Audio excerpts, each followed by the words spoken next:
नमस्कार दोस्तों, स्वागत है आप सभी का एक बार फिर से संस्कृत ज्योति एकेडमी चैनल में। मैं आ गई हूँ आप सभी के सामने contribution of Orissa to Sanskrit literature का तीसरा भाग लेकर। इस भाग में हम कवि डिंडीम जीवदेव आचार्य के बारे में पढ़ेंगे। इससे पूर्व के दो वीडियो में हमने भक्त कवि जयदेव और हलधर मिश्र जी के बारे में पढ़ा था, जो उड़ीसा के कवि हैं, जिनका योगदान उड़ीसा के तरफ से संस्कृत साहित्य के प्रति रहा है। ऐसे कवियों का हम अध्ययन कर रहे हैं। पहले हमने दो कवियों का अध्ययन कर लिया है। आज हम तीसरे कवि डिंडीम जीवदेव आचार्य के बारे में पढ़ रहे हैं। यह सिलेबस एसएसबी संस्कृत उड़ीसा का सिलेबस है। इसकी इकाई नंबर 2 में ये कवि लगे हुए हैं। तो चलिए आज हम पढ़ेंगे। यदि आपको ये स्टडी मटेरियल्स और नोट्स अच्छे लग रहे हैं तो आप इसे लेने के लिए हमारे टेलीग्राम चैनल संस्कृत ज्योति एकेडमी चैनल से जुड़ सकते हैं। और वीडियो अच्छी लग रही है, उपयोगी लग रही है, आप सभी को लगता है कि सभी के काम आएंगे, तो आप उन तक ज़रूर पहुँचाएँ जिन तक ऐसी वीडियो पहुँचनी चाहिए। चलिए अब हम शुरू करेंगे जीवदेव आचार्य के बारे में पढ़ना। एक बार आप सभी को सिलेबस भी दिखा देती हूँ। इस सिलेबस में contribution of Orissa to Sanskrit literature हम पढ़ रहे हैं और इसमें जयदेव को पढ़ लिए हैं, हलधर मिश्र को पढ़ लिए हैं। आज हम जीवदेव आचार्य को पढ़ेंगे।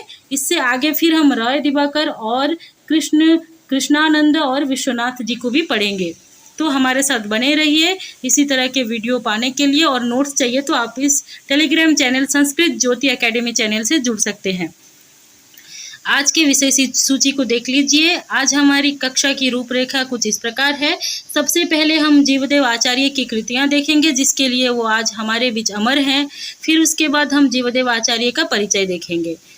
तो चलिए देखते हैं जीवदेव आचार्य की कृतियां। जीवदेव आचार्य की कुल 3 कृतियां हैं। एक महाकाव्य है, एक प्रतीक नाटक है, एक रूपक है।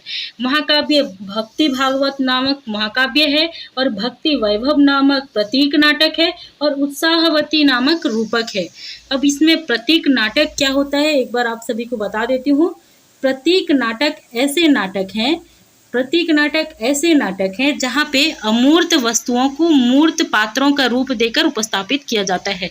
जैसे श्रद्धा, भक्ति आदि अमूर्त वस्तु हैं, अमूर्त पदार्थ हैं, ठीक है, इनका कोई रूप नहीं होता है। इन अमूर्त वस्तु को, निराकार वस्तुओं को साकार रूप देकर जब पात्रों के तौर पर किसी नाटक में पेश किया जाता है, उसे हम प्रतीक नाटक कहते हैं।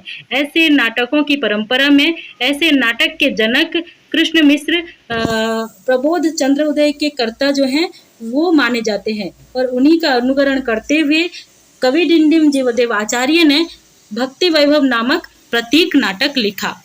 अब हम देखते हैं इनकी कृतियां के कुछ परिचय। जैसे भक्ति भागवत महाकाव्य है और भक्ति वैभव प्रतीक नाटक है, ये दोनों इनके प्रमुख रचना माने जाते हैं।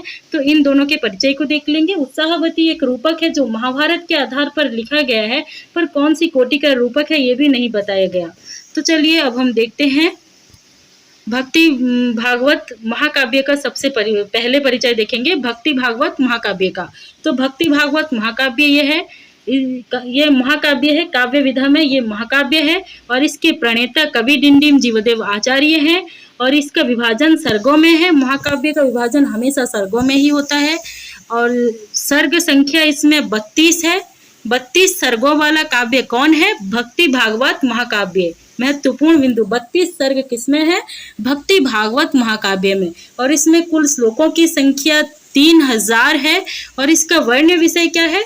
यह श्री कृष्ण के ऊपर लिखा गया महाकाव्य है। श्री कृष्ण की गोप लीला और द्वारका लीला पर लिखा गया ये महाकाव्य है। इसका आधार श्रीमद् भागवत के 10वें स्कंद में जो श्री कृष्ण की गोप लीला और द्वारका लीला है, उन्हीं विषयों के आधार पर यह महाकाव्य 3000 श्लोकों में 32 सर्गों में रचना की गई है।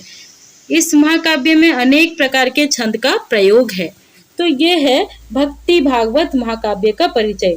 अब हम भक्ति वैभव प्रतीक नाटक के परिचय को देख लेते हैं। काव्य विधा प्रतीक नाटक, प्रणेता जीवदेव आचार्य। इसमें कुल 9 अंक है। वर्ण विषय इसमें भगवान कृष्ण के प्रति भक्ति की उत्कृष्टता को 9 अंकों में सिद्ध किया गया है।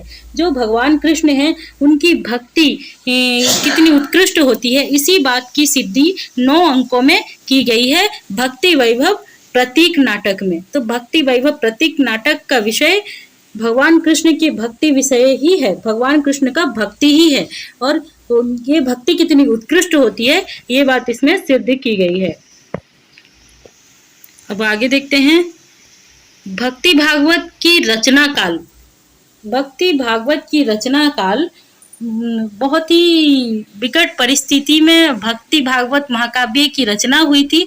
जैसे कि इतिहासकार लिखते हैं कि कवि डिंडिम ने गजपति राजा प्रताप रुद्र देव के प्रार्थना करने पर वेंकटाद्रि के रणभूमि में मात्र 35 वर्ष के आयु में इस विलक्षण भक्ति भागवत महाकाव्य का प्रणयन किया था। दोस्तों, लोग रणभूमि में लड़ते हैं, झगड़ते हैं, मरते हैं, लेकिन हमारे कवि डिंडिम जीवदेव आचार्य ने रणभूमि में भक्ति भागवत महाकाव्य की रचना की। जैसे महाभारत के रणभूमि में श्री कृष्ण ने अर्जुन को गीता का उपदेश दिया था, उसी प्रकार प्रताप रुद्र देव गजपति प्रताप रुद्र देव के अनुरोध से, उनकी प्रार्थना से उनके गुरु कवि डिंडिम जीवदेव आचार्य ने भक्ति वैभव महाकाव्य लिख दिया, जो महाकाव्य श्रीमद् भागवत के 10वें स्कंद के आधार पर लिखी गई है। इस महाकाव्य में द्वारका लीला और गोप लीला के विषय में वर्णन किया गया है, पहले मैं कह चुकी हूँ।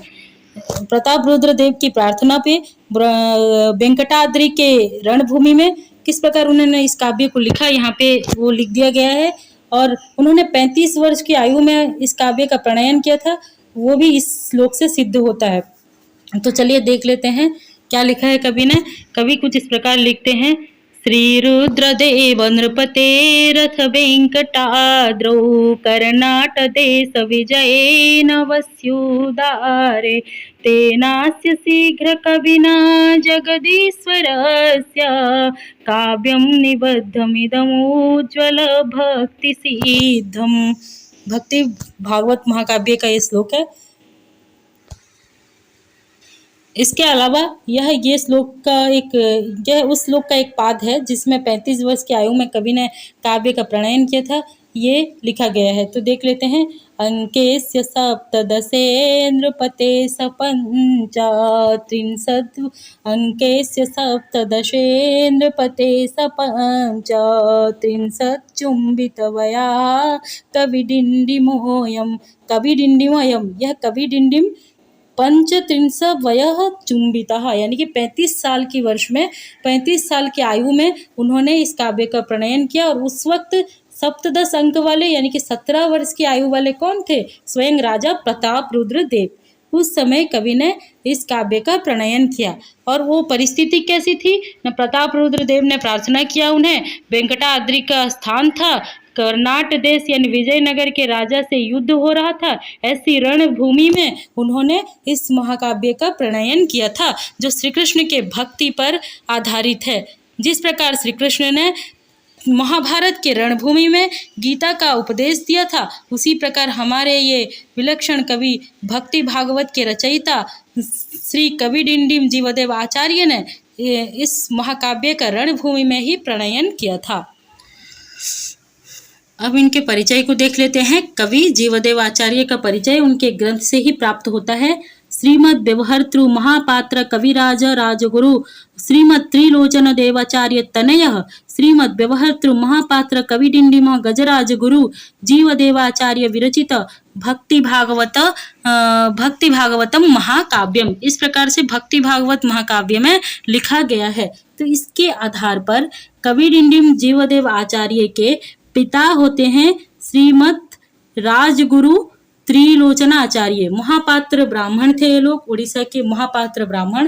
तो ये महापात्र ब्राह्मण में कविराज राजगुरु श्रीमद् त्रिलोचनाचार्य जो थे, इनके तनय इनके पुत्र थे कौन? जीवदेव आचार्य, यानी कि पिता त्रिलोचनाचार्य और पुत्र जीवदेव आचार्य। तो त्रिलोचन देव के पुत्र थे जीवदेव आचार्य। तो एक बार इनके पूरे परिचय को यहाँ हम देख लेते हैं समझने के लिए। कवि जीवदेव आचार्य, और इनकी उपाधियां भी बहुत सारी है, जैसे कि महामहोपाध्याय, कवि डिंडिम, कविराज और श्रीमद् भागवत परमाचार्य, ये कुछ इनकी उपाधियां हैं। इसके अलावा इनके पिता राजगुरु त्रिलोचन हैं, जो पुरुषोत्तम देव के समय राजगुरु हुआ करते थे। ठीक है, जीवदेव आचार्य जिनके राजगुरु थे, उनके पिता के समय उनके पिताजी राजगुरु हुआ करते थे। यानी प्रताप रुद्र देव के समय में प्रताप रुद्र देव जो थे, प्रताप रुद्र देव ये बेटा थे, इनके पिता थे पुरुषोत्तम देव, और पुरुषोत्तम देव के समय में जीवदेव के पिता राजगुरु हुआ करते थे। फिर इनकी माता है रत्नावली। रत्नावली जीवदेव आचार्य की माता है। और इसके अलावा इनको राज्याश्रय प्रताप रुद्र देव के यहाँ राज्याश्रय प्राप्त था। ये प्रताप रुद्र देव के राजगुरु भी थे। राज्याश्रय में ये प्रताप रुद्र देव के राजगुरु थे। यानी पिताजी के यहाँ राजगुरु थे और बेटाजी के यहाँ राजगुरु थे। तो इस प्रकार ये राजगुरु हुआ करते थे गजपति दरबार में। इसके बाद इनका काल दो प्रकार का प्राप्त हुआ है, इसको लिख दी हूँ। 1478 से 1550 और 1497 से 1535, इस तरह से लिखा गया है। तो ये 1497 से 1535 यह प्रताप रुद्र देव का समय है। और ये समय यही इतने के बीच में तो कभी 100% थे, और इसमें भी होंगे, ये भी उसी अवधि में आती है। इसके अलावा यहाँ पे लिख दी हूँ 15वीं शताब्दी के अंत से 16वीं शताब्दी के मध्य भाग तक।